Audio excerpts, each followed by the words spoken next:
Welcome back to Raj with Lakshmi official. இன்றைக்கி நம்ம வீட்டில் வந்துட்டு என்ன சமையல் பார்த்தீங்கன்னா chicken gravy, rasam, white rice தான் செய்ய போகிறேன். வாங்க எப்படி செய்யலாம்னு வீடியோக்குள்ளே போகலாம்.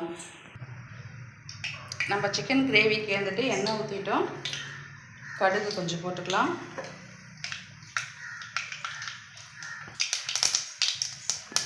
கடுகு நல்லா பொரிஞ்சிடுச்சு. வெங்காயம் போட்டுக்கலாம். வெங்காயம் நல்லா வதக்கலாம். இன்றைக்கி இது வந்து என்னோட சமையலில் சிக்கன் கிரேவி நான் எப்படி பண்ணுறேன்னு பாருங்கள். வெங்காயம் நல்லா வதங்கிடுச்சு. இப்போது நம்ம சிக்கன் போட்டுக்கலாம். சிக்கன் வந்து மஞ்சள் எல்லாம் போட்டு அலசி வச்சுருக்கேன்.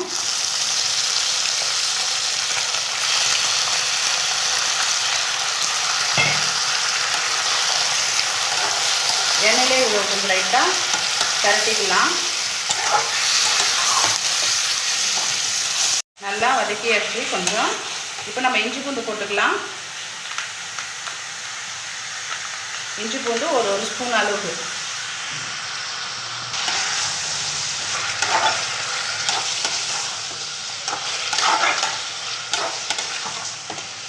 இது கூட இப்போ உப்பு போட்டுக்கலாம். சால்ட் வந்து தேவையான அளவுக்கு போட்டுக்கலாம்.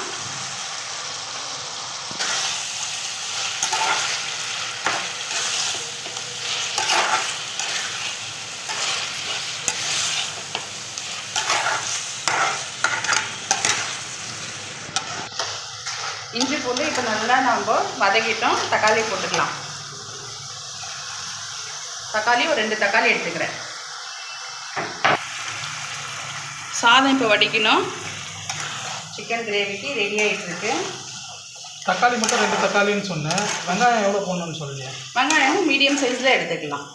இது அதுக்கு 1/2 kg நம்ம சிக்கன் எடுத்துருக்கோம். அதுக்கேற்ற மாதிரி நம்ம வந்து வெங்காயமும் தக்காளியும் ஆட் பண்ணிக்கலாம்.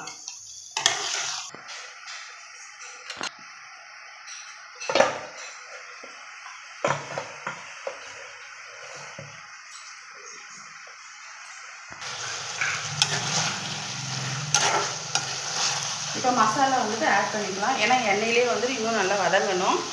கரம் மசாலா வந்துட்டு ஒரு 1/2 ஸ்பூன் போட்டுக்கலாம். மிளகாத்தூள் காரத்துக்கு ஏற்ற மாதிரி நீங்கள் போட்டுங்க. இது வெறும் மிளகாத்தூள். வீட்டு மிளகாத்தூள் ஒரு ஸ்பூன் வந்து போடுறேன். ஸோ நாங்கள் வந்து கொஞ்சம் காரமாக சாப்பிட்றதுனால இந்த காரம் நான் போடுறேன். இது எண்ணெயிலே இன்னும் நல்லா வதங்கட்டும்.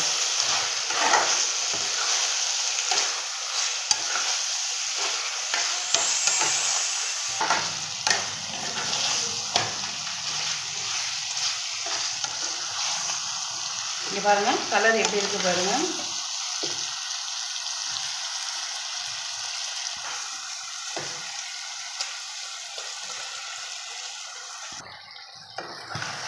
இப்போ நம்ம போட்ட மிளகாத்தூள், இஞ்சி பூண்டு பேஸ்ட்டு, தக்காளி எல்லாமே நல்லா வதங்கிடுச்சு பாருங்கள். இப்போ தேவையான அளவுக்கு கறி வந்து வேகிற அளவுக்கு நம்ம தண்ணி ஊற்றிக்கலாம்.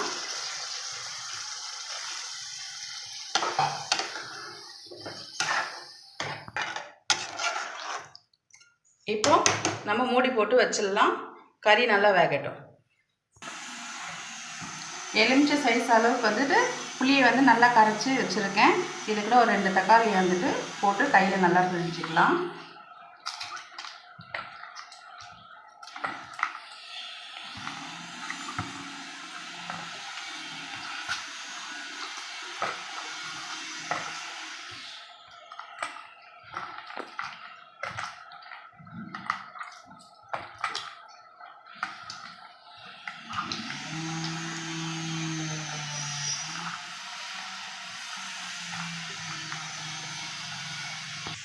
ரசத்துக்கு தேவையான அளவுக்கு நம்ம தண்ணி ஊற்றிக்கலாம்.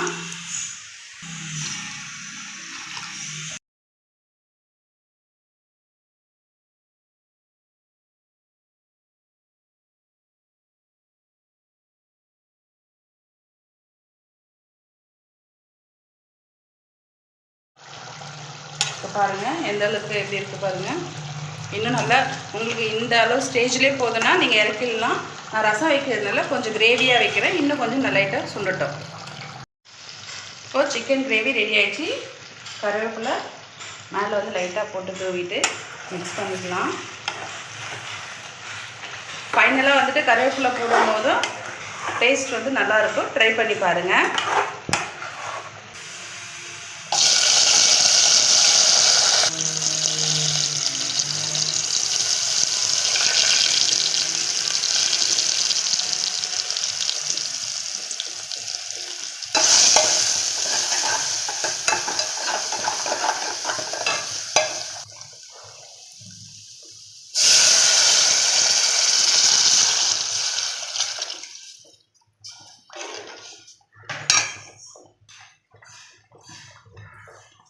ரசம் தாளிச்சிட்டோம். உப்பு போட்டுக்கலாம் தேவையான அளவுக்கு.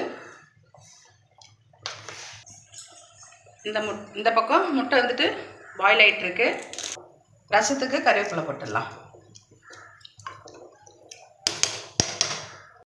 மழைக்கு இதமான ஒயிட் ரைஸ், சிக்கன் கிரேவி, முட்டை, இதுதான் நம்ம வீட்டில் சமையல். உங்களுக்கு இந்த வீடியோ பிடிச்சிருந்துச்சுன்னா லைக் பண்ணுங்க, சப்ஸ்கிரைப் பண்ணுங்க, கமெண்ட் பண்ணுங்க, பக்கத்தில் இருக்க பெல் ஐக்கானை கிளிக் பண்ணுங்க. அப்போதான் நாங்கள் போடுற வீடியோ டெய்லி உங்களுக்கு நோட்டிஃபிகேஷன் வரும்.